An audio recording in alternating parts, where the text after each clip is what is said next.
The Bourne Supremacy from 2004 is the second installment in the Jason Bourne series, featuring Matt Damon as the titular character who is both an amnesiac and a top-notch secret agent.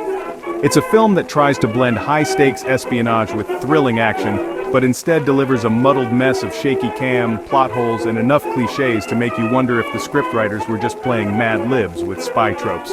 Let's dive into the chaotic world of the Bourne Supremacy and unravel why this spy thriller is more bumbling than brilliant. The plot of the Bourne Supremacy is like trying to assemble a jigsaw puzzle in the dark with mittens on.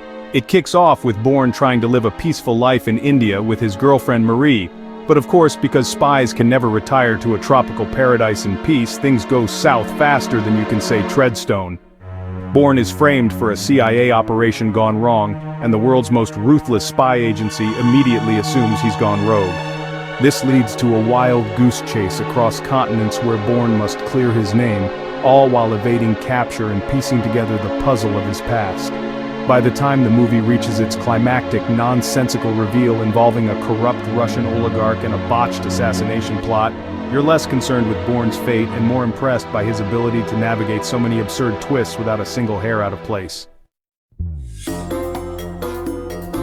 The characters in the Bourne Supremacy are a who's who of spy movie stereotypes, each more wooden and predictable than the last. Matt Damon's Jason Bourne is the ultimate action hero, complete with a memory as patchy as a quilt and a penchant for taking down bad guys with whatever household items happen to be lying around.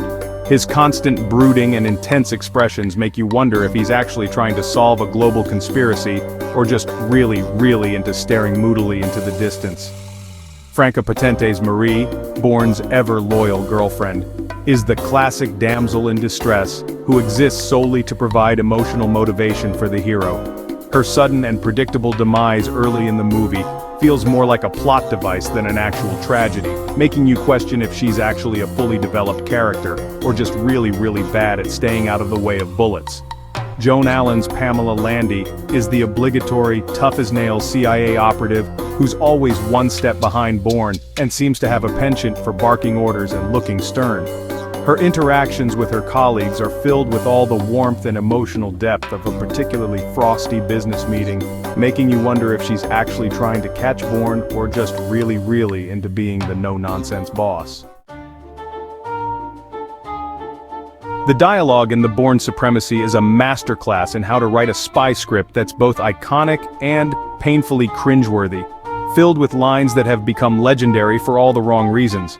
The film's attempts at blending tension and humor are so heavy-handed that you'll be left wondering if the writers were aiming for a serious spy thriller or just really bad at subtlety. Matt Damon's constant stream of intense one-liners and dramatic declarations might be amusing if they didn't feel so forced, making you question if he's actually trying to uncover a conspiracy or just really into bad action movie tropes. His frequent use of phrases like "I remember everything" are more likely to induce eye rolls than applause. Joan Allen's attempts at delivering meaningful dialogue are undermined by the film's insistence on turning every conversation into a melodramatic soap opera, making you wonder if she's actually a competent CIA operative or just really into dramatic pauses. Her constant stream of vague prophecies and whispered confessions are more likely to make you cringe than care. The film's various supporting characters are equally baffling in their attempts to deliver lines with a straight face, with every exchange feeling more like a rehearsal for a community theater production than a high-stakes spy thriller.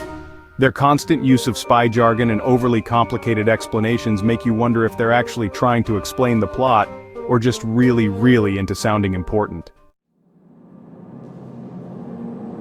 Action sequences.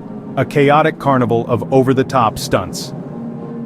The action sequences in The Bourne Supremacy are a dizzying blend of chaotic choreography and over-the-top stunts that make you feel like you're watching a particularly violent episode of a Saturday morning cartoon. The film's various battles and chases are filled with improbable stunts and ridiculous set pieces, turning everyday objects into weapons in a way that's more baffling than exciting. The infamous car chase scene, where Bourne takes on a heavily armed hitman in a chaotic, traffic-filled showdown, is supposed to be a thrilling spectacle. Instead, it feels more like a poorly executed demolition derby, with Bourne's improbable stunts and the hitman's relentless incompetence defying the laws of physics and common sense. The constant use of shaky cam and quick cuts makes every action scene feel like it's happening in a blender, adding to the movie's already dizzying pace. The final showdown in Moscow is a mess of flashing lights and bad special effects that looks more like a particularly trippy screensaver than an epic battle between good and evil. The fight scenes are so filled with random explosions and improbable gadgetry that you'll be left questioning if the characters are actually fighting for their lives or just really into pyrotechnics. Special effects, a visual feast of flawed fantasies. The special effects in the Bourne Supremacy are a mix of impressive visuals and laughably bad CGI that looks like it was thrown together by a team of animators who got lost in the dark and had to finish their work on a deadline. The film's various depictions of spy gadgets and futuristic technology are filled with flashy effects that are meant to wow the audience but often come off as a distraction from the film's flimsy plot and wooden acting. The CGI is particularly jarring in the scenes involving the various gadgets, which look more like rejected designs from a low-budget sci-fi movie than cutting-edge spy technology. The film's reliance on special effects to tell its story often feels like a crutch, with the flashy visuals doing little to mask the film's many narrative shortcomings. Logic and plot holes, a Swiss cheese of a story. The Bourne Supremacy is a baffling parade of logical inconsistencies and plot holes that make you wonder if anyone involved in the production actually read the script. The idea that a rogue CIA agent could navigate the complexities of international espionage without any backup is absurd enough, but the film's internal logic is so inconsistent that you'll be left questioning if they're actually trying to tell a coherent story or just really bad at spy fiction. The logistics of Bourne's mission are equally laughable. How does a single agent manage to evade the entire CIA with all the skill of a seasoned spy despite having no prior experience? Why does the agency keep sending their top operatives after Bourne without any backup? And how is it that Bourne manages to survive every improbable stunt with barely a scratch? The film's resolution is equally perplexing. The final battle with the corrupt Russian oligarch wraps up in a way that's both predictable and unsatisfying, leaving you wondering if the whole movie was just an elaborate setup for a particularly flashy fireworks display. The film's lack of any clear message or theme makes it feel more like a collection of random events than a cohesive story, leading to a conclusion that's as baffling as it is abrupt. Technology, a gaggle of gadgets and goofiness. The technology in the Bourne Supremacy is a collection of absurd gadgets and gizmos that look like they were designed by a team of sci-fi enthusiasts with a penchant for chrome and flashing lights. From the various surveillance devices, which look more like rejected Halloween props than cutting-edge spy technology, to the various high-tech weapons and devices, the film's technology is so over the top that you'll be left wondering if they're actually trying to impress you or just really into novelty gadgets. The surveillance technology in particular is a device that's supposed to be both terrifying and awe-inspiring, but it ends up looking more like a flashy toy than a fearsome piece of technology.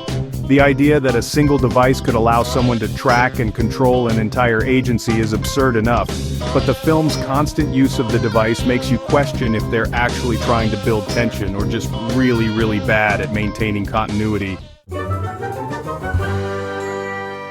Conclusion: a spy thriller that's more laughable than lethal.